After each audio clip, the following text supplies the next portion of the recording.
De passado, nós estamos falando de, por exemplo, o supermercado estava de maneira um moratório para prevenir que também mais na Aruba. De quarto de saque de saúde, nós também hobby restaurante fast food ainda está havendo na Aruba. Por exemplo, em pandemia, seguro 3 e também 12 nós está sostenido também do gabinete Weva Cruz. Me quero que você também pensando em direção para bem com moratório ou algo assim, seja portar papo com a indústria aqui para bem com alternativas, você não está gostando na Aruba nos fast food e takeaways não.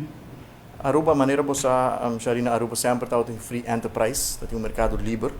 Nós nunca dicta riba nenhum setor, pero me quer abrir momento sim para nos abrir a discussão no momento na aqui dentro quadro do Plano Nacional de Prevenção, com o MES como Ministério de Saúde síndico, não tem muito espaço mais para mais lugar de fast food e está considerando possível moratório que nós estamos trabalhando de um manejo para acercar todos com lote de interesse, lote de desejo para o vacinar para cambiar a direção de inversão. Nós não implementar moratório ainda, é algo que nós está considerando e brainstorming para sua maneira uma vez tem suficiente caba que o minuto sim tem necessidade para ampliação de categoria aqui.